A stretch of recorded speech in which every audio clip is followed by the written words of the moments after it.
जिन वाणी श्रवण करते हुए हम लोग यह जान रहे हैं कि हमारी आत्मा की स्वाभाविक योग्यता ज्ञानमय, दर्शनमय, आनंदमय प्रकट होती ही है, किंतु हम स्वयं ही उसे प्रकट होने नहीं देते। हम स्वयं ही अपने भीतर स्थित ज्ञान को, दर्शन को आच्छादित कर देते हैं और इसी का नाम है ज्ञानावर्णीय, दर्शनावर्णीय कर्म। हम लोगों ने कर्मों के बारे में सुना है कि कर्म 8 प्रकृति के होते हैं, जिसमें सबसे पहला कर्म कहलाता है ज्ञानावर्णीय कर्म, जो कि हमारी आत्मा में स्थित ज्ञान गुण को आवृत कर देता है, यानी उस ज्ञान को कवर्ड कर देता है, ढक देता है, आच्छादित कर देता है, रोक देता है। यह आवरण कैसे आता है? कैसे हम स्वयं ही हमारी आत्मा के उस ज्ञान को आवृत कर देते हैं? कैसे हम ये ज्ञानावर्णीय कर्म का बंधन करते हैं? क्यों और कैसे? इसके कुछ कारणों के बारे में हम बात कर रहे थे पिछले वीडियो प्रवचनों में। हमने जाना सबसे पहले कि जब एक व्यक्ति बहुत सारे अनावश्यक विषयों की जानकारी लेता रहता है और उन सभी व्यर्थ की सूचनाओं को अपने दिमाग में भरता चला जाता है, तो यह कारण पर्याप्त होता है एक व्यक्ति के भीतर रहे हुए ज्ञान पर आवरण लाने का। और हम सब देखें ना, हम सब लोगों की बड़ी दिलचस्पी होती है फालतू की बातों को जानने में। जो बातें हमारे जीवन को आगे बढ़ाने में, हमारे जीवन को सुख शांतिमय, समृद्ध बनाने में, आनंदमय और सुखी बनाने में उपयोगी नहीं है, ऐसी बिना महत्व की जानकारियां, फालतू की सूचनाओं को भी हम लोग बहुत ज्यादा जानने में रस लेते हैं, दिलचस्पी रखते हैं, और तब इस वजह से वे व्यर्थ की जानकारियां हमारी चेतना को आवृत कर देती है। उसके पश्चात हमने जाना था एक अन्य कारण कि हम सबके भीतर जो ज्ञान गुण है वह कभी कभी स्वरित होता है, वह यदा कदा मुखरित होता रहता है। कई बार हमारे अंदर की आवाज आती तो है, हमारी अंतरात्मा हमें कुछ कहती है, हमें कई बार टकोरती है, हमारा विवेक हमें जगाता है, लेकिन हम उस अंतरात्मा की आवाज को सुनते नहीं हैं। हम अपने ही अंदर की आवाज को इग्नोर कर देते हैं, दबा देते हैं, रोक देते हैं, और इस तरह करके हम अपने ही भीतर रहे हुए उस ज्ञान गुण का अनादर कर देते हैं। हम उस आवाज को आदर में नहीं लाते, यानी उसे अपने जीवन में, आचरण में नहीं लाते हैं, और तब उस ज्ञान का अनादर हमारे द्वारा हो जाता है। इस तरह से हम ज्ञान की और ज्ञानी की आशातना कर बैठते हैं। तो यह भी एक बड़ा कारण है ज्ञानावर्णीय कर्म के बंधन का। आज हम सुनेंगे कि किस तरह से और भी कई कारण होते हैं जिससे हम स्वयं अपनी चेतना पर, ज्ञान पर आवरण ला देते हैं।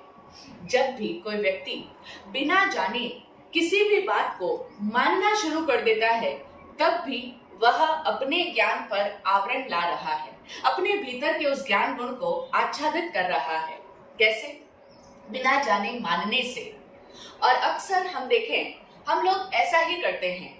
हम लोगों को लगता है कि हम लोग जब भी कोई चीज को मान रहे हैं तो हम उसे जान ही तो रहे हैं। पहली बात तो हमें अभी डिफरेंस ही नहीं पता होता कि जानना किसे कहते हैं और मानना किसे कहते हैं। हम लोग जनरली सब चीजों को मान लेते हैं बिना तथ्यों की खोजबीन किए, बिना फैक्ट्स को जाने समझे। हम बस, हमें किसी ने कुछ कहा, हमने सुना और हमने उस बात को स्वीकार कर लिया, हमने उस बात को मान लिया। तो ये जो बिना जाने मानना है, ये ज्ञानावर्णीय कर्म बंधन का कारण बनता है। और हम देखें तो आमतौर पर अधिकांश व्यक्ति इसी तरह से कर रहे होते हैं, बिना जाने मान रहे होते हैं। कैसे? जैसे हम देखें कि हम लोग बचपन से जिस धर्म को मान रहे हैं, वह धर्म हमने कभी जाना है या बस हम मान ही रहे हैं? हमें लगेगा कि हम अपने धर्म को जान ही तो रहे हैं, लेकिन ऐसा नहीं है। हम लोग जिस परिवार में पैदा हो गए हैं, जिस कुल खानदान में आ गए, वहां पर हमारे पिता दादा जिस धर्म परंपरा को मानते चले आ रहे हैं, हमने भी तो उसी को अडॉप्ट कर लिया, हमने भी उसी को फॉलो करना शुरू कर दिया। हमने भी धर्म की उन क्रिया विधियों को आचरण में लाना शुरू कर दिया, हम उसे फॉलो भी करते हैं। और हमने अपने धर्म के जो पाठ होते हैं, जो मंत्र स्तोत्र इत्यादि होते हैं, उन सबको हमने पढ़ा है, सुना है, रट भी लिया। तो इस तरह से हमने उसको फॉलो तो किया, लेकिन कैसे? बिना जाने बस हमने मान लिया, उसको स्वीकार कर लिया और उसको फॉलो करना शुरू कर दिया। लेकिन कितने लोग होते हैं जो अपने को मिले हुए उस धर्म को जानने की यात्रा पर आगे बढ़ते हैं या जानने के लिए जहमत भी उठाते हैं? अधिकांशतया तो नहीं करते, बस कह दिया ऐसा ऐसा ऐसा करना है, ऐसे ऐसे ये पाठ है, इनको पढ़ लेना, हमने ऐसा ही कर लिया। तो ये है बिना जाने मानना। ठीक इसी तरह से हम देखें, हम सब लोग अपनी हिस्ट्री को मानते आए हैं। हमें बचपन में जैसा स्कूल्स में हमारी हिस्ट्री पढ़ाई गई, हम वैसा ही मानते आए हैं कि अच्छा इस तरह की हमारी हिस्ट्री है, हमारा इतिहास ऐसा ऐसा रहा है। जो जो चैप्टर्स हमें पढ़ाए गए, जो जो विषयों की जानकारियां हमें मिली, हमने उसको मान लिया। लेकिन कुछ लोग होते हैं जो उस हिस्ट्री पर भी क्वेश्चन मार्क उठाते हैं और वे कहते हैं कि ये जो हमें पढ़ाया जा रहा है, ये जो हमें सिखाया जा रहा है, बताया जा रहा है, वह सब क्या इसी तरह से है? क्या वह सब बातें तथ्यपूर्ण है, यानी ये फैक्ट्स एज इट इज ऐसे के ऐसे रहे हैं, या फिर ये सारा इतिहास जिन्होंने लिखा उन्होंने अपने हिसाब से लिख दिया, उन्होंने अपनी सोच के हिसाब से लिखा है, अपने मुताबिक अपनी तरह से बातों को लिख दिया है। तो जब उनके भीतर ये प्रश्न उठा तो वे जानने की दिशा में गए, उन्होंने उसके तथ्यों की खोजबीन करनी शुरू की, जांच पड़ताल की, और तब कई सारे नए तथ्य उजागर हुए उनके सामने।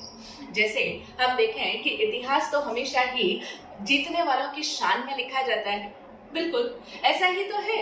इतिहास जब भी लिखा जाता है तो वो जो जीत जाते हैं ना, उनकी शान में निर्मित किया जाता है। इसीलिए तो हमारे यहाँ पर कहते हैं जो जीता वो सिकंदर, जो जीत जाता है वही सिकंदर बन जाता है। उसी के परिप्रेक्ष्य में, यानी उसी के दृष्टिकोण से इतिहास का निर्माण किया जाता है, जीतने वालों के परिप्रेक्ष्य से।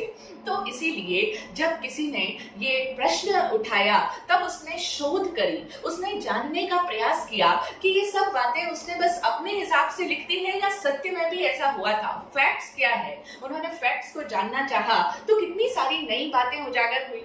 जैसे हमारे यहाँ पर देखें कि जब बहुत लंबे समय तक मुगलों का शासन रहा, तो जब मुगलकालीन शासक जितने भी आए, वे लोग जितने जितने युद्धों को जीतते चले गए, उनके मुताबिक, उनके अनुसार, उसी दृष्टिकोण से इतिहास को लिखते चले गए। और इस तरीके से हमारे यहाँ पर जो हिस्ट्री आज स्कूल्स वगैरह में पढ़ाई जाती है, उसमें मुगल एम्परर्स के बारे में कितना कुछ महिमा मंडित किया जाता है, उनको कितना ग्लोरीफाई करके बताया जाता है। लेकिन जब किसी ने जानना चाहा, शोध की, रिसर्च की, तब उन्हें पता चला कि ये जो आज उनकी जीत हुई है उसके पीछे के कई सारे कारण थे, जो हिडन फैक्ट्स हैं, जो आज तक लोगों के सामने आए ही नहीं हैं। और तब उन्हें पता चला कि उनके जो युद्ध हुए कई सारे राजपूत राजाओं के साथ में, मराठा राजाओं के साथ में, तो उनकी कैसी वीरता थी जिसके आगे वे मुगल शासक भी अपने आप को पराजित महसूस करते थे। दिखने में भले ही उनकी जीत हो जाती थी, लेकिन भीतर ही भीतर वो कसमसाते थे कि कैसी उनकी वीरता है, कैसा उन राजाओं महाराजाओं का शौर्य है। तो ये सब बातें, ऐसे हिडन फैक्ट्स आज प्रकाशित होते हैं। अनेकों रूपों में लोगों ने जाना, शोध की, रिसर्च की, तो ये सारी बातों का पता लगा और तब वो लोग अपनी लेखनी में इस बात को लिखते हैं अथवा इन बातों को बताते हैं, अथवा इस तरह की फिल्म्स का निर्माण होता है और तब लोगों को वे तथ्य पता चलते हैं। तो कुछ लोग ही होते हैं जो इन बातों पर शोध करते हैं। आजकल के बच्चे इस तरह की कोई मूवीज देखते हैं या इस तरह की बातों को पढ़ते हैं तो उन्हें पता चलता है, अच्छा ऐसा भी है क्या, हमने तो कभी इन राजाओं का नाम ही नहीं सुना था, जो हमारी स्कूल टेक्स्ट बुक में तो हमने कभी पढ़ा ही नहीं, हमने तो सिर्फ औरंगजेब या शाहजहां या बाबर या इन लोगों का ही नाम सुना था, हमने जो सुना ही नहीं वो चीजें आज हमें इनके थ्रू पता चल रही है। ठीक इसी तरह से हमने सबने ये सुना कि ताजमहल को शाहजहां ने बनवाया, लेकिन एक व्यक्ति था जिसने इस पर शोध करी। उसे कुछ लगा और तब वो इस बात की रिसर्च में गया, गहरी खोजबीन करी, तो कई सारे ऐसे तथ्य उजागर हुए कि ये जो ताजमहल था, वो जो स्थापत्य कला है, वो पूरी तरह से मुगलों की है ही नहीं। वो जो आर्किटेक्ट है वो मुगलों का है ही नहीं, वो तो बहुत पुरानी कोई पहले से ही मौजूद रही इमारत थी, उसके ऊपर ही कुछ हेरफेर करके उसको उस तरीके से कन्वर्ट कर दिया गया। इसी तरीके से हम देखें, हमारे यहाँ पर कई सारे मंदिर हैं, तो वो प्रचारित हैं, प्रचलित हैं कि वो इन भगवान के मंदिर हैं, लेकिन जब कुछ लोग उन चीजों पर खोजबीन करते हैं, शोध करते हैं, तब उन्हें अनेकों नई बातें प्रकाश में आती है। पता लगता है कि ये पहले इस रूप में मौजूद नहीं था, यहाँ पर पहले किसी और भगवान की मूर्ति थी, यहाँ पर कुछ और तरीके से हुआ करता था, लेकिन उसके बाद में इस चीज को इस तरह से कन्वर्ट कर दिया गया जो आज हम जिस रूप में उस चीज को देख रहे हैं या पूजा कर रहे हैं। तो कई सारे ऐसे फैक्ट्स होते हैं, आर्कियोलॉजिकल रिसर्चेस भी होती हैं जो बहुत सारी पुरानी चीजों को प्रकाश में लाती है अपनी खोजों के द्वारा। वो जब मिट्टी को देखते हैं, वहां की ऐसी ऐसी चीजों को देखते हैं, तो उन्हें बहुत सारे नए तथ्य सामने आते हैं।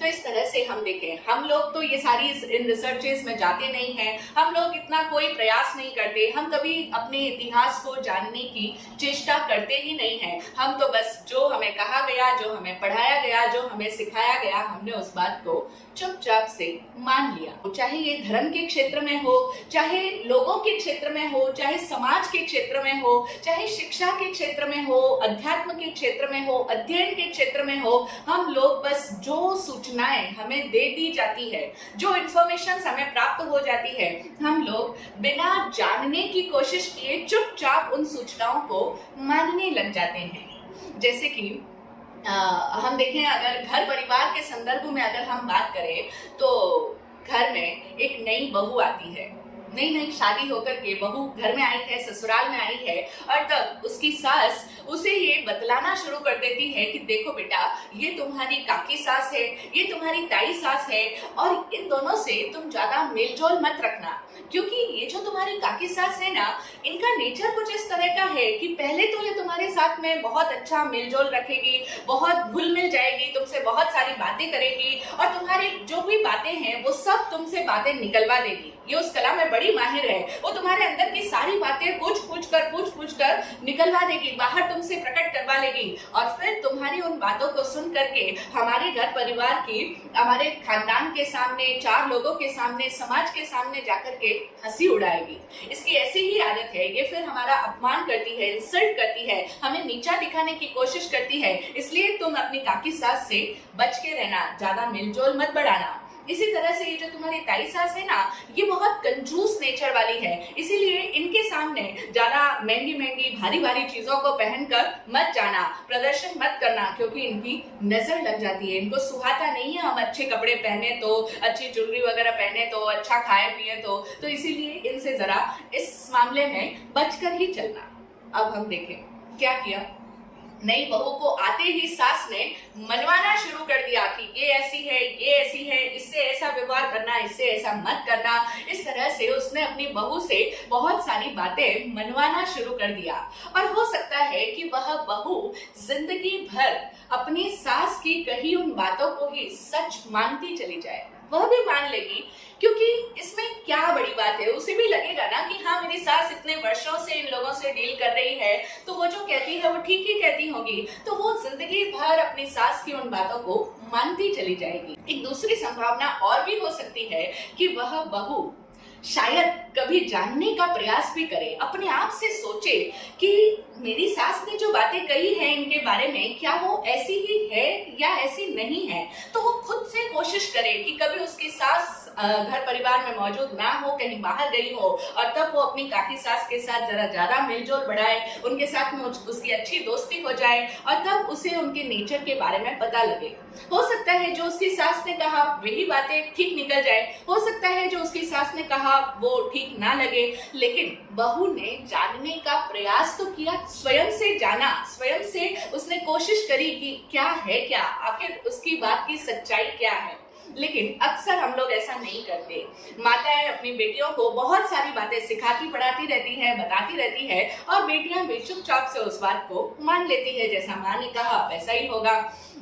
इसी तरह से हम देखें, हम लोगों को समाज में भी कई सारी बातें पता लगती है, हम लोगों के द्वारा सुनते हैं, और तब हमें पता लगता है, लोग बताते हैं हमको कि ये देखो, ये जो बड़े धार्मिक सज्जन इंसान दिखाई देते हैं ना, तुम्हें लगता है कि तुम इनके बच्चों के साथ अपना रिश्ता बना लो, संबंध बना लो, तुम खोजबीन कर रहे हो, हमें पता है, लेकिन ये जो लोग हैं ना, जो तुम्हें बड़े सज्जन पुरुष दिखाई दे रहे हैं, ये इनका एक चेहरा है। हकीकत में ये लोग रात को, इनके बच्चे डांस पार्टीज में, क्लब्स में, पब्स में दिखाई देते हैं, तो ये चेहरा इनका एक है और दूसरा इनका चेहरा कुछ और भी है। इन्होंने इतनी ज्यादा, इनकी मार्केट में इतनी प्रतिष्ठा नहीं है, इतनी पैठ नहीं है, इसीलिए जरा रिश्ता विश्ता करो तो देख कर करना। अब कहने वाले ने अपनी बात कह ली, और अब हमने भी उसी नजरिए से उनको देखना शुरू कर दिया।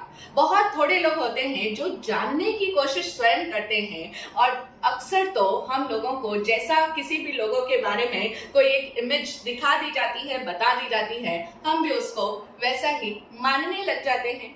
क्योंकि दरअसल है क्या कि मानने में हमारा कुछ भी जाता नहीं, और हर आदमी इतना आलसी होता है, या कहें कि उसे कुछ पड़ी ही नहीं होती है कि मैं क्यों स्वयं जानना चाहूं।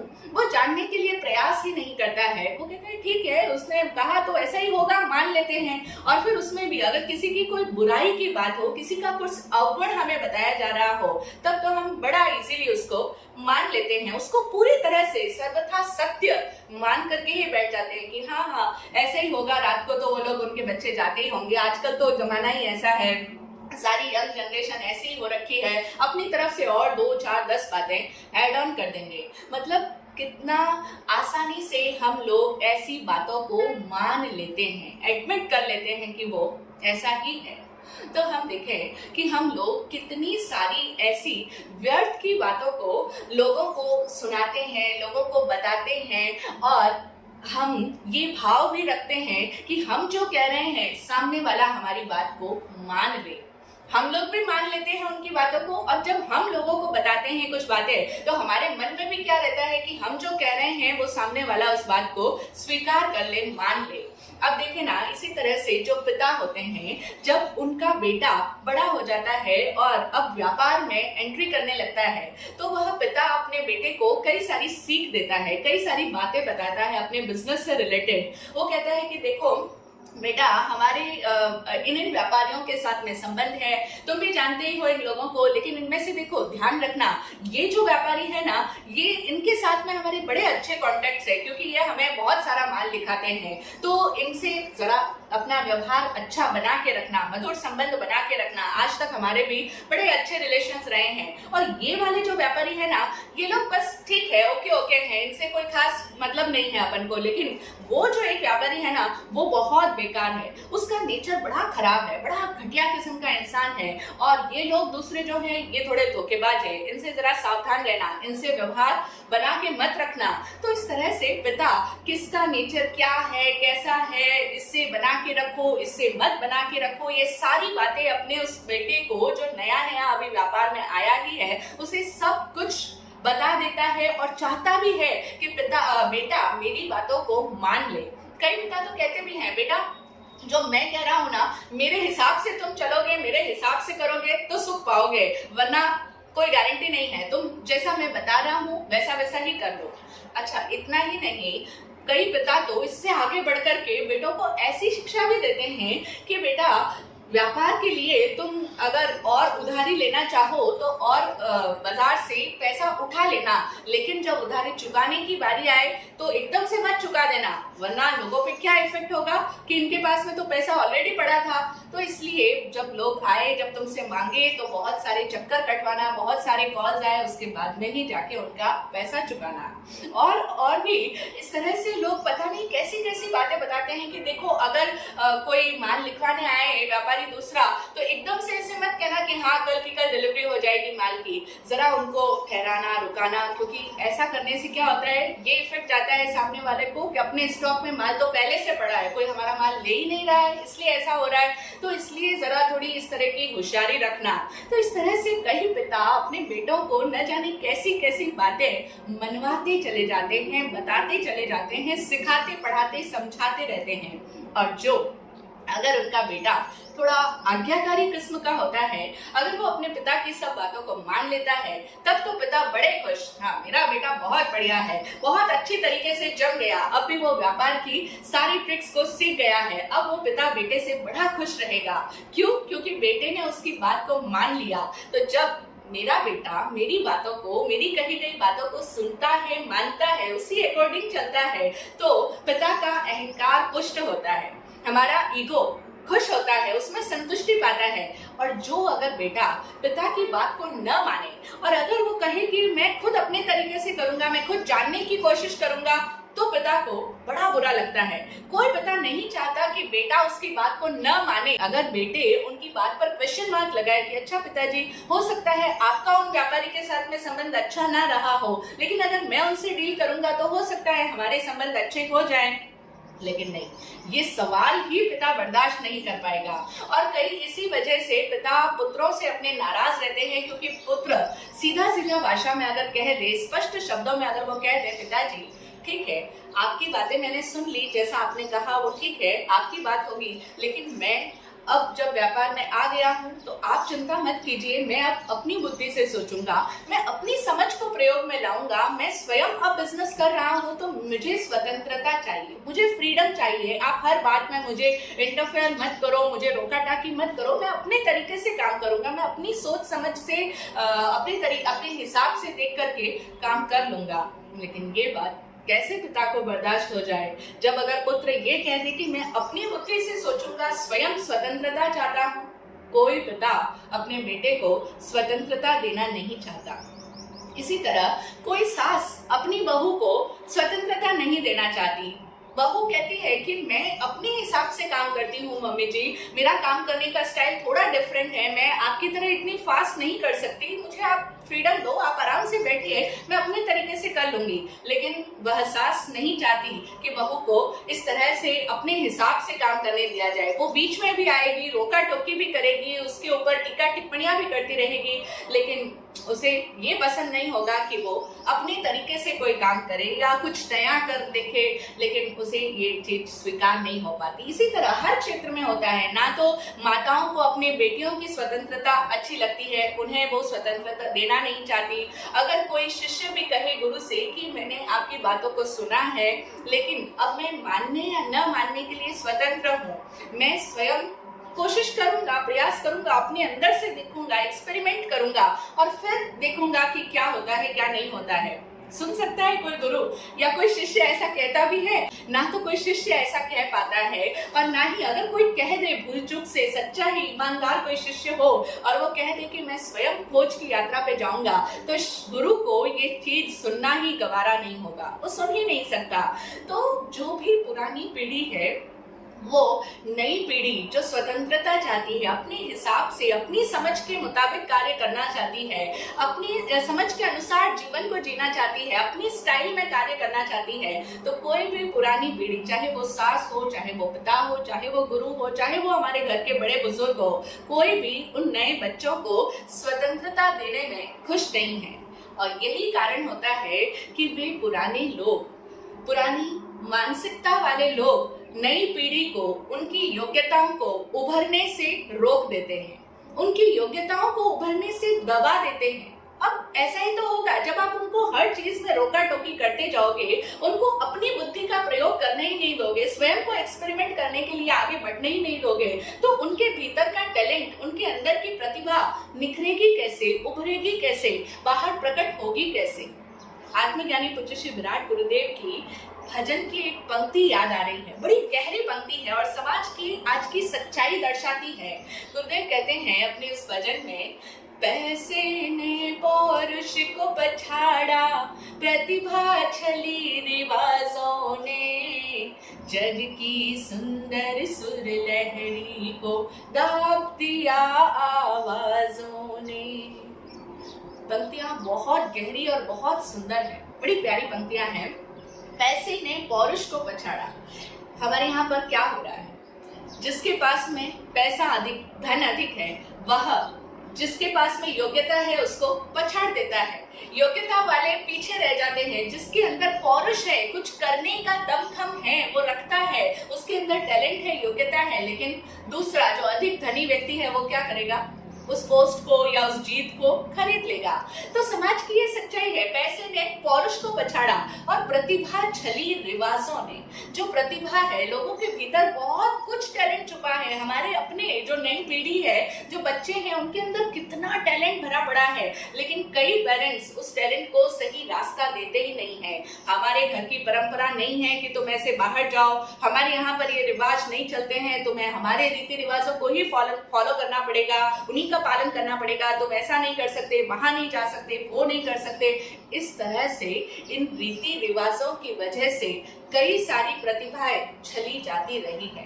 कई सारे टैलेंट्स को उभरने का, बाहर आने का अवसर ही नहीं मिल पाया। और ये एक बहुत बड़ी सच्चाई है कि हम उनके भीतर के विवेक को जागृत होने ही नहीं देते, अवसर ही नहीं देते, मौका ही नहीं छोड़ते कि उनके अंदर की आवाज जागे, वो भी अपने दम पर, अपने पैरों पर खड़े होवे या कुछ कर दिखावे। ठीक है, इस प्रयास में वो गिरेंगे भी, टूटेंगे भी, कई सारी बाधाएं भी आएगी, लेकिन उसी में तो उनका विकास होगा, उसी से तो वो बहुत कुछ सीखेंगे। लेकिन हम उनको ऐसे अवसर ही नहीं देंगे। हम क्या करेंगे, हम क्या चाहते हैं कि बस जो मेरा विवेक है, जो मेरी सोच है, जो मेरी समझ है, तुम भी उसी को अपना विवेक बना लो, तुम भी उसी को अपनी सोच और अपनी समझ बना लो, मेरी समझ तुम भी अपना लो, तुम भी उसी समझ को अपना बना लो।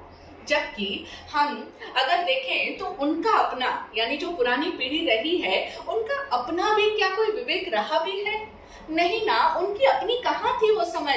वो तो स्वयं इस बात को बड़े गर्व के साथ में कहते हैं, देखो हम लोग तो, हमारे जो बाप दादा हमें कहते थे, हमारे बड़ेरे हमें कहते थे, हम उस बात को चुपचाप मान लेते थे, हम उनकी बातों पर कभी कोई सवाल नहीं उठाते थे। और आजकल के तुम बच्चे देखो, कितने अविनीत हो, कितने अहंकारी हो, कितने जिद्दी हो, जो हर बात पर सवाल उठाते हो, हर बात पर हमसे आर्गुमेंट करने की कोशिश करते हो, हर बात पर कहते हो कि अच्छा ऐसा नहीं, अगर ऐसा हो गया पिताजी तो क्या होगा। तुम लोग बहुत अविनीत हो, तुम्हारे अंदर जरा भी विनय भाव नहीं है। हम देखो हमारी बड़ों की बातों को कैसे चुपचाप मान लेते थे, मतलब हम मान लेते थे, इस बात का भी उनको बड़ा घमंड है। लेकिन हम जो समझ रहे हैं कि ज्ञानावर्णीय कर्म बंधन का एक बड़ा कारण है चुपचाप किसी की बात को मान लेना, बिना स्वयं जानने का प्रयास किए, बिना स्वयं तथ्यों की खोजबीन किए, बिना जाने बिना समझे किसी बात को मानना नहीं है। मतलब मान लेते हैं, हम लोग मानते हैं, और ऐसा ही समाज में अच्छा माना जाता है कि अगर कोई लोग चुपचाप से उन बातों को मान ले तो उनको कोई आपत्ति नहीं होगी, क्योंकि उसमें कोई केओस नहीं फैलेगा। कोई जानने की यात्रा पे जाएगा तो हो सकता है कई सारी नई चीजें प्रकाश में आ जाए जो कि उनके लिए अच्छी नहीं रहेगी, तो इसीलिए वो उन बातों को दबाने की कोशिश करते चले जाते हैं। और तब वो जो बड़ा फक्र समझते हैं कि हमने चुपचाप से मान लिया, तुम आजकल बड़े सवाल उठाते हो। लेकिन दिक्कत ये नहीं है कि वो लोग सवाल उठाते हैं, वो ठीक बात है, क्योंकि नई पीढ़ी जो है वो हर बात को जानना चाहती है, वो स्वयं से करके देखना चाहती है, अनुभव करना चाहती है, और पुरानी पीढ़ी हर बात को मनवा लेना चाहती है। तो ये जो प्रक्रिया है स्वयं मानने की, हमने माना आज तक और हम आगे दूसरों को भी मनवाते चले जाएंगे, ये जो प्रोसेस है मानने और मनवाने की, ये एक बहुत बड़ा कारण है ज्ञान पर आवरण लाने का, क्योंकि उनके भीतर की प्रज्ञा को, भीतर की उस ज्ञान को प्रकट होने का अवसर नहीं दिया। उनके अंदर की उभरती हुई योग्यताओं को, प्रतिभाओं को हमने दबा दिया। तो एक तो ज्ञानावरणीय कर्म बांधा हमने, और दूसरा उनकी योग्यताओं को जो रोका है ना, उससे हमने अंतराय कर्म का भी बंधन कर दिया। क्योंकि उभरती हुई योग्यताओं को दबाना, दैट इज अंतराय कर्म। तो इस तरह से आप एक कर्म का बंधन करते हुए अन्य और भी 6 कर्मों का बंधन साथ में कर लेते हो। ऐसा शास्त्र वचन है कि हमेशा कर्मों का बंधन साथ साथ में होता है। बस एक आयुष्य कर्म को छोड़ दे, क्योंकि वो पूरे जीवन काल में एक ही बार में बंधन होता है, पूर्ण रूप से उसका बंधन एक ही बार में होता है। बाकी उसको छोड़ करके शेष 7 कर्मों का बंधन व्यक्ति के निरंतर लगभग होता ही चला जाता है। तो इस तरह से हम देखें हम क्या कर रहे हैं, हमारी डे टू डे लाइफ में हम कितना इन कर्मों का बंधन कर रहे हैं और किस तरह से कर रहे हैं, इसको समझना, इसका ज्ञान होना हमें बहुत जरूरी है। हम समझे, बस हर चीज को सुनते समझते चले जाएं, हमारी आंखें खुली रहे, हमारा दिमाग खुला रहे, हम सिर्फ सब बातों को चुपचाप से मानते ही ना चले जाएं। अब ये जो था बिना जाने मानना, ये तो था एक पहलू इस बात का। ये जो पूरी बात है, ये इसका दूसरा पहलू एक और है, और वो है बिना जाने नकारना। जैसे हमने पहले पहलू के बारे में चर्चा की कि बिना जाने मानने से हम अपने ज्ञान को रोकते हैं, उसी तरह से बिना जाने नकारने से भी हमारे ज्ञान पर आवरण आता है। और ये कोई दूसरी बात नहीं है, ये इसी बात के कंटिन्यूएशन में, इसी का दूसरा सिरा है कि जो व्यक्ति बिना जाने बातों को मानता चला जाता है, वही व्यक्ति बिना जाने नकारता भी है। क्योंकि जिन बातों को आप मान रहे हो, आपने सत्य मान लिया कि हमारा धर्म सबसे बढ़िया है, धर्म है, हमारा धर्म सबसे श्रेष्ठ धर्म है, क्योंकि हमारे कुल खानदान से चला आ रहा है, बहुत पुराना धर्म है, बहुत प्राचीन धर्म है, तो इसलिए हम उसको मानते चले आ रहे हैं। आपने बिना जाने उसको माना, उस पर गर्व भी किया, और तब आपने जो आपके विपरीत परिपाटी है, जो आपकी विपरीत सभ्यता है, जो आपकी विपरीत सोच समझ वाले लोग हैं, जो आपकी विपरीत धर्म परंपरा को फॉलो करने वाले लोग हैं, उनको क्या किया? बिना जाने नकार दिया। ये बात इसी के साथ इम्प्लाइड है, एक को बिना जाने माना और दूसरे को बिना जाने नकार दिया, बिना जाने ही उनको रिफ्यूज कर दिया कि नहीं नहीं, वो कोई धर्म है, उस धर्म में तो कोई है ही नहीं, कोई बात ही नहीं है, वो तो हिंसा करते हैं, वो तो ऐसा ऐसा करते हैं, उस धर्म में तो नॉनवेज भी खाते हैं, उस धर्म में तो ऐसा भी करते हैं, वो कोई धर्म थोड़ी है। तो अब हमने क्या किया, उनके धर्म की और जो गहरी बातें हैं, फिलोसॉफी है, जो अंदर की डीप अंडरस्टैंडिंग है, उसको जानने की कोशिश ही नहीं की। अरे उसको कहाँ से जानने की कोशिश करेंगे जब स्वयं जिस धर्म को फॉलो कर रहे हैं उसकी भी फिलोसॉफी को, उसके भी तथ्यों को, उनके तत्व दर्शन को, उसके भीतर जो गहरी समझ छुपी हुई है, उसको भी कभी जानने के लिए प्रयास नहीं किया, तो दूसरों को तो हम भला कहाँ से जानेंगे। बस बहुत इजी होता है अपनी अपनी बातों को मान लेना। जो मैं ऑलरेडी मानता आ रहा हूँ उसी को मैं मान लूंगा, जो मैं पहले से नहीं मानता हूँ उसको मैं बिल्कुल नहीं मानता, उसको मैं सिरे से नकार देता हूँ। तो बिना जाने मानने वाले लोग बिना जाने ही नकार भी दिया करते हैं। तो ये है पूरा एक सिनेरियो हमारा कि हम बिना जाने मानते हैं और बिना जाने नकार भी देते हैं। और ये दोनों ही बातें, एक ही हिस्से के 2 पहलू हैं, ये दोनों बातें हमारे ज्ञान पर आवरण लाती हैं। हम देखें, ये जो बिना जाने मानना है और बिना जाने नकारना है, इनसे 2 बातें उत्पन्न होती हैं। पहला, जो हम बिना जाने मानते हैं उससे क्या पैदा होता है? अंधविश्वास। बिना जाने मानने को ही तो अंधविश्वास कहते हैं। अंधविश्वास की परिभाषा ही यही है कि एक व्यक्ति बिना जाने, बिना उस चीज की गहराई में गए, बिना उस चीज की खोजबीन करे, बिना उसकी जांच पड़ताल किए, चुपचाप से किसी बात को बस जैसा कहा उसको वैसा ही मान लिया। आंखें बंद करके, आंखें मूंद करके चुपचाप हमने अपने गुरु की बात को मान लिया, स्वीकार कर लिया, बिना अपनी बुद्धि का प्रयोग किए, बिना अपने विवेक को उपयोग में लाए हमने उन बातों को अगर एक्सेप्ट कर लिया तो उसी को अंधविश्वास कहते हैं। और जब हम बिना किसी बात को जाने, वही सेम प्रोसेस, बिना उसकी खोजबीन किए हम किसी बातों को डिनाई कर देते हैं, तो हम क्या करते हैं? पूरी तरह से उसको नकार देते हैं। इससे क्या पैदा होता है? अंधविरोध। एक है अंधविश्वास और दूसरा है अंधविरोध। हम देखें, जो हमारी पीढ़ी रही है, हमसे जो पहले की पीढ़ियां रही है, जैसे हम आज बात करते हैं मिलेनियल्स की, तो मिलेनियल्स के पहले वाली जो पीढ़ी रही है वो ज्यादातर क्या करती थी, अंधविश्वास कर लिया करती थी। जैसे उनको किसी ने बता दिया भाई ये ऐसे हैं, ऐसे ऐसे ऐसे वो करते हैं, हमने उनके चरण पकड़ लिए, उनको अपना गुरु स्वीकार कर लिया। अब वो जो भी बात कह रहे उस पर हमारी अंधी आस्था है, अंधी श्रद्धा है, बस जो उन्होंने कह दिया पत्थर की लकीर है। ठीक इसी तरह से जो हमारे बाप दादा ने कर दिया बस वही ठीक था। हर फील्ड में आप देख लो तो वो क्या, उनकी मानसिकता किस तरह की होती थी, अंधश्रद्धा, अंधविश्वास, अंधी आस्था। और फिर उसके बाद में आई मिलेनियल्स के बाद वाली जनरेशन या कई मिलेनियल्स भी जो कि उन बातों को मानते नहीं है, लेकिन वो भी सही राह में नहीं जाते, जानने की कोशिश वे भी नहीं करते।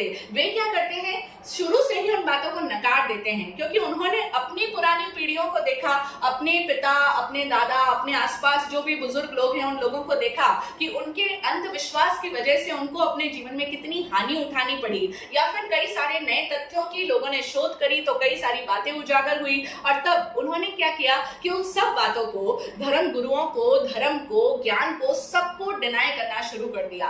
उन्होंने अब क्या किया, अंधा विरोध करना शुरू कर दिया। अब लोग कहते हैं क्या है ये धर्म वरम, कुछ नहीं होता है, हमारे बाप दादा मानते आए, कुछ नहीं होता ये इन पेड़ों की पूजा करने से, इस तरह से परिक्रमा करने से, सूर्य को जल देने से कुछ नहीं होता, ये सब चीजें बकवास है, आप लोग तो अंधी आस्था रखते हो। तभी तो देखो आपके जो गुरु आप जिनको मानते थे आज उनके देखो कैसे कैसे बातें उनकी प्रकाश में आ रही है, ये सब पाखंड है, धर्म के नाम पर सब बेकार है, पाखंड फैल रहा है। वो लोग क्या कर रहे हैं, जो कि उनको सिरे से नकार रहे हैं, वो सीधा अंधा विरोध करने पर लग जाएंगे। तो इस तरह से दो तरह के लोग हुए हमारे सामने, दो कैटेगरी के लोग हुए। एक लोग जो ईश्वर को मान लेंगे, बड़े सहज विश्वासु होते हैं, भोले भाले, जिनको आप कहते हो अपनी भाषा में कि हम तो बड़े सीधे प्राणी थे, भोले प्राणी थे, किसी ने जो बता दिया उसको वैसा ही मान लिया, राम नाम जपना है हमने राम नाम जप लिया, तो हम ईश्वर को मानने वाले लोग हैं। दूसरे कैटेगरी के लोग हैं जो ईश्वर को नकारने वाले लोग हैं, जो कहते हैं ईश्वर ईश्वर कुछ नहीं होता, कोई धर्म नहीं, कोई गुरु नहीं, सब कुछ अपने आप से हम जो करेंगे बस वही होता है, बाकी हमें किसी के गाइडेंस की, किसी के मार्गदर्शन की कोई जरूरत नहीं है। आज की दुनिया में कोई ज्ञान वगैरह कुछ भी हो ही नहीं सकता है। तो वो लोग हर बात को नकारते चले जाते हैं। ये है अंधा विरोध। अंधविश्वास का ऑपोजिट होगा अंध विरोध करना। तो दो ही तरह के लोग आजकल हम इस दुनिया में पाएंगे, या तो अंधविश्वास करने वाले और या फिर अंध विरोध करने वाले। और हम अगर निष्पक्ष दृष्टि से देखें तो हमारे घर परिवार में, हमारे समाज में, हमारे जहां भी हम रहते हैं, हमारे देश में, हमारे विश्व में, जहां जहां पर भी लड़ाइयां हैं, बहसबाजियां हो रही है, जहां भी कलह क्लेश है, वैर विरोध है, वाद विवाद है, उन सब का कारण यही है कि कुछ लोगों ने बिना जाने मान रखा है और कुछ लोगों ने बिना जाने उन्हीं बातों को नकार रखा है। और तब ये दोनों ग्रुप्स आपस में एक दूसरे के साथ में झगड़ते हैं, बहसते हैं, वाद विवाद होता है, कलह होता है, और वो बातें नफरत में तब्दील हो जाती है। एक दूसरे से इतनी नफरत, इतनी घृणा हो जाती है और बड़े बड़े युद्धों का भी कारण बन जाती है। तो हमेशा हर लड़ाई झगड़े के मूल में कारण यही होगा कि कुछ ने बिना जाने माना और कुछ ने बिना जाने उस चीज को नकार दिया। तो हमेशा युद्ध या कलह या वैर विरोध, वाद विवाद, ये सब किसके बीच में होता है? अंधविश्वास और अंध विरोध के बीच में। हम कह सकते हैं कि अंधविश्वास और अंध विरोध ही एक दूसरे से लड़ते हैं। अगर कोई सत्य में ही जानने का प्रयास करेगा, ज्ञान की दिशा में जाएगा, तो वो कभी किसी से बहस करेगा ही नहीं। ज्ञान के आलोक में किसी बहस को, किसी वाद विवाद को, किसी कलह क्लेश को कोई स्थान बचता ही नहीं है। अब देखें ना, सूर्य के प्रकाश में भला कोई बहस करता है क्या कि अभी दिन है या रात है? जरूरत ही नहीं रहती। सूर्य का प्रकाश ही अपने आप में सेल्फ एविडेंट है, तो उसके प्रकाश में किसी को बहसने की आवश्यकता नहीं होती। ठीक इसी तरीके से अगर कोई ज्ञान में चला जाए, ज्ञान भी सूर्य के समान है। हमने जाना कि ज्ञानावरण करम, यानी हमारी आत्मा का ज्ञान बोले तो सूर्य का प्रकाश वो प्रकट होता है, सहज रूप से उसका गुण है, लेकिन उस प्रकाश को बाधित कर लिया, दैट इज ज्ञानावरणीय करम। तो जब सूर्य का प्रकाश फैल जाता है, यानी ज्ञान का आलोक फैल जाए, उसके बाद में कहीं कोई बहस की आवश्यकता बचती ही नहीं, क्योंकि क्योंकि हमने स्वयं ने जाना है, अनुभव किया है। तो स्वानुभव के मार्ग में या कहीं ज्ञान के मार्ग में कहीं कोई लड़ाई झगड़े की आवश्यकता रहती ही नहीं है। लेकिन दिक्कत यही है कि हम लोग उस ज्ञान के मार्ग पे नहीं जाते। हम लोग स्वयं अपने अनुभव से किसी बात को जानने की जहमत ही नहीं उठाते हैं। हमें बड़ा इजी लगता है या तो कुछ बातों को मान लो चुपचाप से, बिना जाने कौन जानने की चेष्टा करे, क्योंकि जानने के लिए अपना सब कुछ देना पड़ेगा, अपना टाइम देना पड़ेगा, अपनी बुद्धि का प्रयोग करना पड़ेगा। हो सकता है और भी आपको बहुत कुछ चीजें छोड़नी पड़े। अगर आपको सेल्फ एक्सपेरिमेंट्स करने हैं तो बहुत कुछ करना पड़ेगा, लेकिन इतना कौन करे। तो बहुत इजी है, या तो मान लो, और बहुत इजी है या तो उस चीज को जो हमें समझ नहीं आती, पहले से हम जिस चीज को नहीं मान रहे उस चीज को बड़ा इजीली डिनाई कर दो, एक्सेप्ट ही नहीं करेंगे, हम उसका अंधा विरोध करने लग जाएंगे। लेकिन सही रास्ता क्या है? ये दो बातें तो हमें समझ में आ गई कि हमेशा लड़ाई झगड़े ये दोनों लोग ही करते हैं। अंधविश्वास और अंध विरोध ये दो ही आपस में लड़ते झगड़ते, और सारी दुनिया के युद्धों की कहानी इन दो शब्दों में ही समाई हुई है। लेकिन हमें क्या करना है? सही मार्ग क्या है कि हम स्वयं जाने। ना तो आप सहसा किसी बात पर विश्वास कर लो, अचानक से बस किसी ने कह दिया चुपचाप से मान लिया, ऐसा भी मत करो। और ना ही किसी बात पर सहसा अविश्वास करो, क्योंकि एक बात का मना करते हैं ना तो तुरंत क्या होता है, दूसरा पोल क्रिएट हो जाता है। तब लोग हमारी बात को भी गलत मतलब में ले जाएंगे और कहेंगे अच्छा विश्वास नहीं करना, तो हम सीधा उनके विरोध में उतर पड़ेंगे। हम भी कहेंगे कि कोई नहीं, सब गलत है, सब बेकार है, हमेशा ना ना करते चले जाएंगे।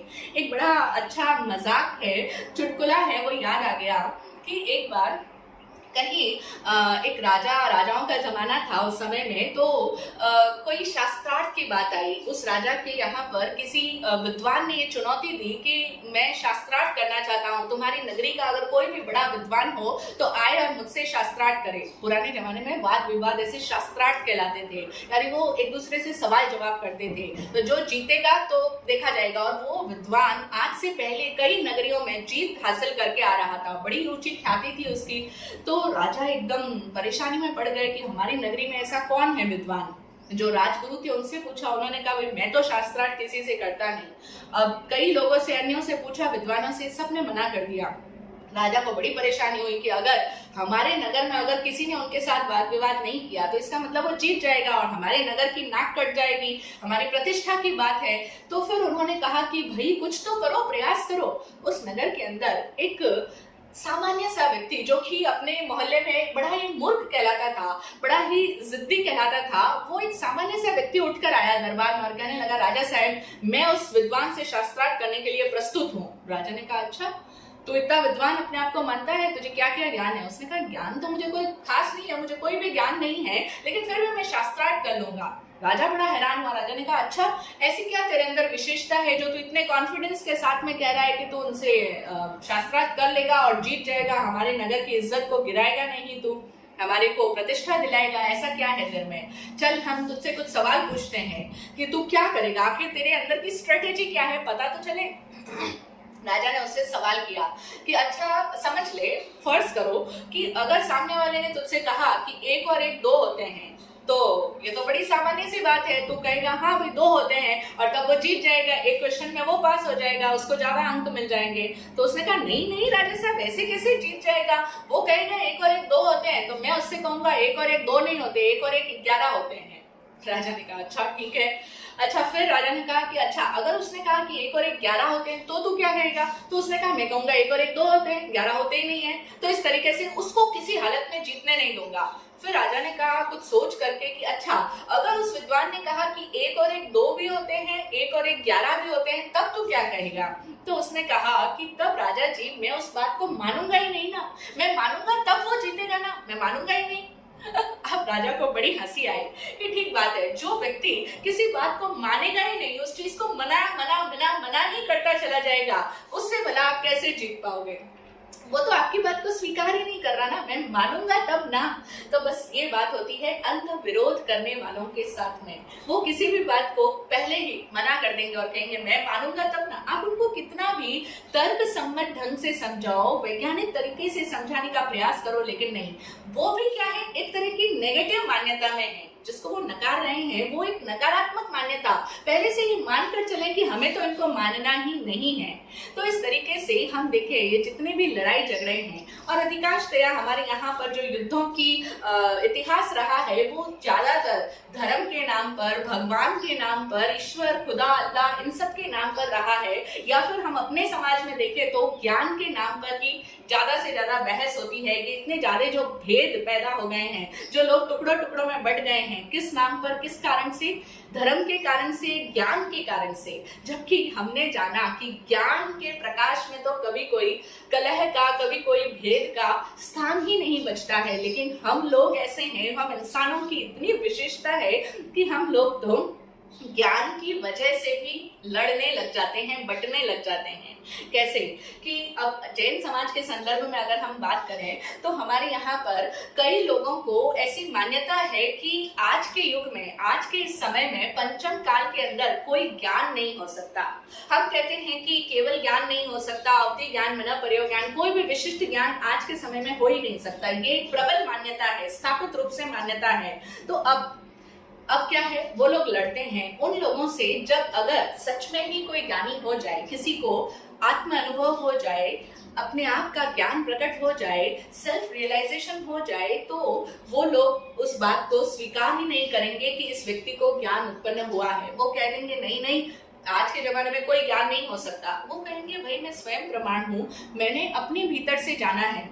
लेकिन नहीं, उस ज्ञान को लेकर के उन्होंने पहले से ही एक मान्यता बना रखी है कि ज्ञान नहीं हो सकता। तो वो उस व्यक्ति को जो कहेगा कि मैं स्वानुभव प्रमाण है मेरा, जो बातें आज तक तुमने नहीं पढ़ी, नहीं सुनी, लेकिन मैंने स्वयं में जानी है, अपने ध्यान की गहराइयों में मैंने उन्हें अनुभव किया है, लेकिन वो उन चीजों को नकार देंगे। तो वो क्या है, चूंकि उन्होंने मान लिया कि ज्ञान नहीं हो सकता, इस वजह से वो उस ज्ञान को नकार देंगे। अब क्या कर रहे हैं, वो उस ज्ञान की आशाधना कर रहे हैं और स्वयं अपने भीतर भी जो ज्ञान होने की संभावना थी उनकी, उसको भी वो रोक रहे हैं, उसको भी वो ताले में बंद कर रहे हैं, उसको भी उन्होंने अब बंद कर दिया, लॉक कर दिया। अपनी भी योग्यताओं को उजागर नहीं होने देंगे अब वो, क्योंकि मान लिया कि ज्ञान हो ही नहीं सकता है। तो अंतराय भी लगा दी, खुद के ऊपर ही ज्ञानावरण बांध लिया, खुद के ऊपर ही अंतराय डाल दी। तो इस तरह से ज्ञान को नकार देने से, सीधा नकार दिया कि नहीं नहीं किसी को हो ही नहीं सकता है, नकार दिया ना। होता अगर सही मार्ग कोई अपनाता तो व्यक्ति स्वयं खोज में जाता, स्वयं वो उस बात का प्रयास करता, पुरुषार्थ करता और वह कहता कि मैं कई सालों से अभ्यास कर रहा हूँ, मैं अपने आप के साथ अवेयरनेस के साथ जी रहा हूँ, होश की प्रैक्टिस कर रहा हूँ, सजगता के साथ देखता हूँ कि मैं क्या क्या क्रियाएं करता हूँ, मैं कैसे कैसे वचन बोलता हूँ, मेरे मन के भीतर क्या क्या चिंतन चलता है, मैं अपना अवलोकन करता हूँ, इंट्रोस्पेक्शन करता हूँ, प्रतिदिन प्रैक्टिस करता हूँ अपने आप को जागृत रखने की। लेकिन इसके बावजूद मैं अभी तक उस रास्ते पर नहीं पहुंच पाया, मुझे अभी तक अपने भीतर का ज्ञान नहीं हो पाया। अगर कोई ऐसा कहे इतनी ईमानदारी से प्रैक्टिस करने के बाद, तब तो उसकी बात समझ में आती है कि हाँ कहाँ मिस्टेक हो रही है या वो क्यों नहीं पहुंच पाया, तब तो उसमें आगे जाने का कोई रास्ता भी शेष बचता है। लेकिन किसने प्रयास किया, किसने ईमानदारी से अपने आप के साथ ये सेल्फ अवेयरनेस की प्रैक्टिस भी की है? कोई प्रयास नहीं करता, सीधा मना कर दिया, ज्ञान हो ही नहीं सकता। अरे तुमने प्रयास ही नहीं किया। अगर किसी ने प्रयास किया है, ईमानदारी से किसी ने साधना की है, तो निश्चित रूप से उसको चाहे थोड़े ही अंशों में सही ज्ञान अवश्य प्रकट होता है। कहीं कोई देश, काल, परिस्थिति, समय, कोई बंधन नहीं बनता ज्ञान गुण को उजागर होने में। तो इसीलिए हम ना तो बिना जाने माने और ना ही बिना जाने नकारें, खोज में जाएं, स्वयं खोज करें। जो खोज करेगा उसे तो मोती मिलेंगे। हमारे यहाँ एक कहावत है ना, जिन खोजा तिन पाइया, गहरे पानी बैठ जाना पड़ेगा, बैठना पड़ेगा, गहराई में तो प्रवेश करना ही पड़ेगा, तभी आपको मोती मिलेंगे। जो खोजेगा वो पाएगा, क्योंकि हर चीज की शुरुआत खोजने से ही होती है। जिज्ञासा, हमारे यहाँ पर एक प्रसिद्ध पंक्ति है ना, अथा तो धम्म जिज्ञासा। धर्म की शुरुआत जिज्ञासा से होती है, इसी तरह भक्ति की शुरुआत जिज्ञासा से होती है। न सिर्फ धर्म के क्षेत्र में, अगर हम बाहर दुनिया के फील्ड में भी देखें ना, तो वहां पर भी हर चीज की शुरुआत जानने से ही हुई है। आज दुनिया में इतना ज्ञान, विज्ञान, साइंस, टेक्नोलॉजी जो डेवलप हुई है, वो कैसे हुई? मानते रहते, अगर मानते ही चले जाते तो क्या इतना विज्ञान आविष्कृत हो सकता था? जितने भी डिस्कवरीज हुई हैं, डिस्कवरीज का मतलब ही क्या है? खोज किया उन्होंने, इतने वैज्ञानिक हुए, उन्होंने कई कई सालों तक की रिसर्चेस की है, तब जाके एक नया फैक्ट सामने आता है, तब एक नई चीज इन्वेंट होती है। तो ये विज्ञान के क्षेत्र में भी जो जिज्ञासा बुद्धि से, खोज बुद्धि से आगे बढ़ता है, वो ही कई नए तथ्यों को प्रकाश में लाता है, कई नई चीजें आविष्कृत हो पाती है। ठीक इसी तरह अध्यात्म के क्षेत्र में भी जब एक व्यक्ति अपने स्वयं के भीतर जाएगा, स्वयं के ऊपर एक्सपेरिमेंट करता चला जाएगा, स्वयं उन साधनाओं को प्रयोग में लाएगा, तब उसके भीतर से भी ज्ञान का स्रोत फूटेगा, ज्ञान के नए नए तथ्य उजागर होने शुरू हो जाएंगे। तो दोनों ही, विज्ञान का क्षेत्र हो चाहे अध्यात्म का क्षेत्र हो, दोनों में ही एक बात समान है कि दोनों की बिगिनिंग रिसर्च से होती है, शोधने से होती है, खोज बुद्धि से आगे बढ़ने पर ही होती है। दोनों ही क्षेत्रों में जो ज्ञान मिलेगा वो तो खोजने से ही मिलेगा। आज हम देखें ना, पुराने जमाने की अगर बात करें तो जब इतना साइंस डेवलप्ड नहीं था, तब लोग डरा करते थे, उन्हें नहीं पता था कि ये हवाएं क्यों चलती है, ये बादल क्यों गरजते हैं, बिजलियां क्यों चमकती है, बरसात क्या है, उन सब का विज्ञान, उनके पीछे का कारण पता नहीं था। और तब वो चीज उन्हें बड़ा डरा दिया करती थी या बड़ी हैरानी में डाल दिया करती थी। लेकिन आज साइंस डेवलप हो गया, आज हमें पता है कि इन सब के पीछे के रीजंस क्या है, कैसे बादल बनते हैं, क्यों बादल गरजते हैं, क्यों लाइटनिंग होती है, क्यों थंडरिंग होती है, ये सब चीजें हमें पता है। लेकिन अगर बहुत वर्षों पहले की बात देखें तो वहां ऐसी क्या मान्यता थी? जहां ज्ञान नहीं होता वहां मान्यताएं होती है। मानते थे लोग, क्या मानते थे कि अगर बादल गरज रहे हैं या बिजलियां चमक रही है तो इसका मतलब किसी ने कोई पाप किया है, और ये बादलों का गरजना यानी वो प्रकृति हमें दंडित कर रही है, या वो भगवान का कहर है, प्रकृति का कोप है। अगर बिजली गिर गई हमारे ऊपर तो मान लो कि हमारे नगर में कोई बहुत बड़ा पापी है, इसीलिए हमारे नगर पर बिजली गिरी है, या हमारे यहाँ पर इस तरह से इंद्र देवता का कहर हुआ है, कोप हुआ है, या उनकी प्रसन्नता हुई है, तो इस वजह से ये सब चीजें हो रही है। तो इस तरह से वो प्रकृति के रहस्यों से जब तक मानव अनजान था, अनभिज्ञ था, तब तक वो प्रकृति का गुलाम था, कुछ नहीं कर सकता था। वो चीजें या तो उनको प्रसन्न कर देती थी या उन्हें डरा कर रख देती थी। लेकिन जब इसके पीछे का साइंस पता चल गया, उसके बाद में अब कोई डरने की बात ही नहीं, ना ही अब किसी की प्रसन्नता के लिए हमें कोई यज्ञ हवन करने की जरूरत है कि इंद्र देवता प्रसन्न हो तो हमारे यहाँ पर बरसात होगी। इन सब अंधविश्वासों की, इन सब मान्यताओं की अब कोई आवश्यकता ही नहीं रही। ठीक इसी तरीके से अगर हम अध्यात्म के क्षेत्र में भी जितना ज्यादा स्वयं जानने की यात्रा पर आगे बढ़ेंगे, उतना उतना हमारे अंदर के अंधविश्वास दूर होते चले जाएंगे। लेकिन अंधविश्वास तब तक कायम रहेंगे जब तक व्यक्ति जानने की यात्रा पर नहीं जाएगा, तब तक वो बहसता भी चला जाएगा। अंधविश्वास करेंगे कुछ लोग और कुछ लोग अंधा विरोध करते चले जाएंगे, और तब दोनों ही तरह के लोग आपस में बहसते ही चले जाएंगे। इन कलह का, इन वाद विवाद का कोई अंत कभी नहीं आने वाला, जब तक कि व्यक्ति स्वयं अपने भीतर ना जाए, अपने अंदर जानने की दिशा में अपने कदम ना बढ़ाए। और हमारे यहाँ पर जो जान लेते हैं, संपूर्ण ज्ञाता हो जाते हैं, अपने आप को जो जान लेते हैं, क्योंकि जो अपने आप को जानता है वो सर्व का ज्ञाता ऑटोमेटिकली हो जाता है। आचार्य सूत्र का कथन है, जे एकम जाने से सबम जाने, जो एक को जानता है वो सबको जानता है। जिन्होंने जाना उन्हें हमने जिन कहा, वो हमारे आइडियल हैं, वो हमारे देव हैं। कौन? जिन, जिनेश्वर देव, क्योंकि उन्होंने जाना। उनका जो विशेषण है ना, ये जिन, ये जानने की वजह से ही है। हमारी सारी यात्रा ही जानने की यात्रा है, इसीलिए हम क्या कहलाते हैं? जैन। क्योंकि जिन के उपासक होने मात्र से जैन नहीं हो जाता कि जिनको मान लिया तो आप भी जैन हो गए। आप स्वयं, जब एक व्यक्ति जानने की यात्रा में अपने कदम बढ़ाता है, वो कहता है कि मैं स्वयं अनुभव करूंगा, मैं ना तो आपकी बात को नकारता हूँ, ना आपकी बात को गलत कहता हूँ, ना आपकी बात को चुपचाप मान लूंगा, मैं स्वयं जानूंगा, मैं स्वयं अनुभव करके देखूंगा। अगर आप कहते हैं कि नमोकार मंत्र का ये इफेक्ट आता है, तो मैं स्वयं एक्सपीरियंस करूंगा, एक्सपेरिमेंट करूंगा, और तब जो तथ्य उजागर होंगे उस अकॉर्डिंग वो अपने आप ज्ञान हो जाएगा। फिर जानने के बाद में मानने की आवश्यकता नहीं बचती, वो ज्ञान ही स्व प्रकाशित होता है। उस ज्ञान के आलोक में व्यक्ति का आचरण ऑटोमेटिकली सही हो जाता है। सही कहना सही नहीं है, लेकिन मतलब ज्ञान के अनुसार उस अपना आचरण हो जाता है। तो जो भी बातें हमारे यहाँ पर कही जाती है सामायिक करनी है तो क्यों करनी है, क्या है सामायिक, मैं स्वयं जानूंगा, मैं स्वयं सीखूंगा। पहले तो शाब्दिक मीनिंग समझूंगा, उसका भाव समझूंगा, फिर स्वयं के ऊपर प्रयोग करके देखूंगा, और तब जो मेरा ज्ञान होगा वही मेरे लिए मेरा निगहबान होगा, यानी वही मेरे लिए गाइडेंस होगा, वही मेरा मार्गदर्शक होगा। तो इस तरीके से जो स्वयं जानने की यात्रा पर चलता है वह कहलाता है सत्य में जैन। तो ऐसा जैन कोई भी हो सकता है, जो भी अपने आप के भीतर जाएगा, अपने आप के अंदर जानने की यात्रा पर आगे बढ़ता है, वो जिन होता ही है, उसे केवल ज्ञान प्रकट होता ही है।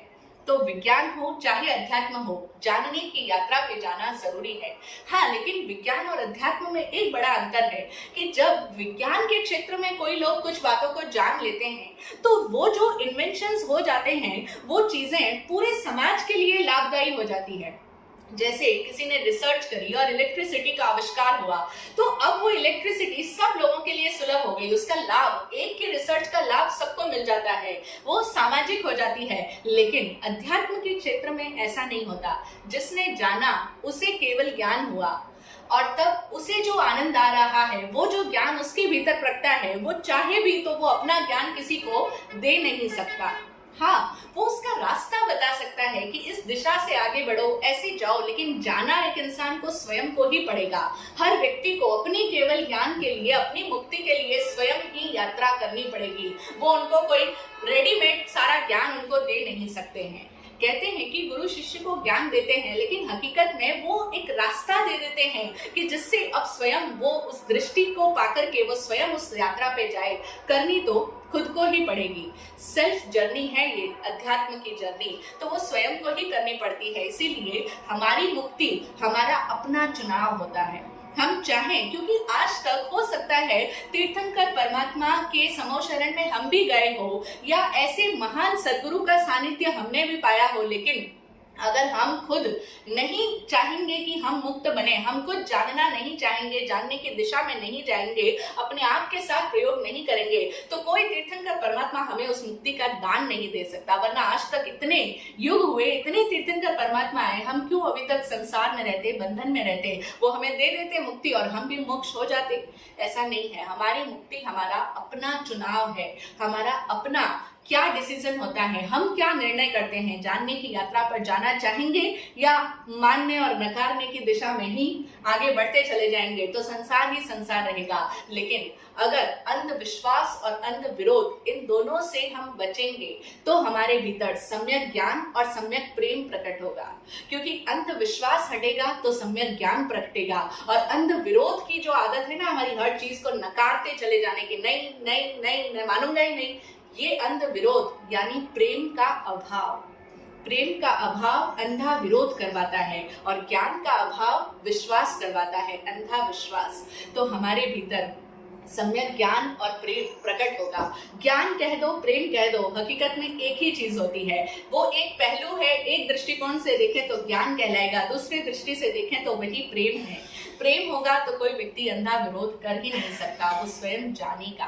तो हम अंधविश्वास और अंध विरोध से मुक्त बने और अपने भीतर सम्यक ज्ञान, सम्यक प्रेम का दीप प्रज्वलित करें। हम हमारे भीतर से ज्ञानावरणीय कर्मों के बंधन दूर हो और आत्मा का वह ज्ञान गुण प्रकट हो। यही सद्भाव। ओम शांति, ओम शांति।